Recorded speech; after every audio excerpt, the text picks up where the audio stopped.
Well, just like the women who saw the angels at the tomb, these two disciples, they rushed back to the 11 disciples to tell them the news. The scripture tells us they rush and they tell the disciples, "It is true, the Lord has risen."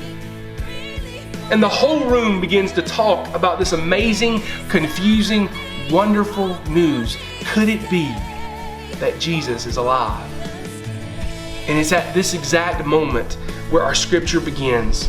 While they were talking about all of this, Jesus himself stood among them and said to them, "Peace be with you." I don't know about you, but I just got chills. The risen Jesus showed up behind locked doors to an isolated, scared group of followers of Jesus, a group of people who don't know what the future holds, and he says to them, "Peace be with you." Can you imagine? Can you imagine what that must have been like for those disciples? Can you imagine that first Easter morning? Well, here's the thing. This Easter morning, April 12th, 2020, we don't have to use our imagination very much.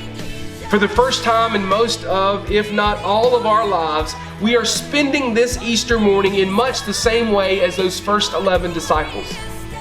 We are sheltering in place. We are holding up and hunkering down in our own homes, physically distant from one another, wondering what the future holds. And now more than ever, we need Jesus to walk in our midst and speak these words to us. Peace be with you. Peace be with you. Peace be with you. Morning, as you are sheltering in place, isolated from loved ones, those that you care about, perhaps you are scared, perhaps you are uncertain, perhaps you are confused and disoriented, just like those first disciples. I want you to hear this morning fresh words from Jesus. Peace be with you. This morning, perhaps more so than any other Easter morning in our lifetime, we are put in the shoes of those first disciples, and we don't need to run away from that. We need to lean into it. And just like them, we get to experience the risen Jesus say to us, "Peace be with you."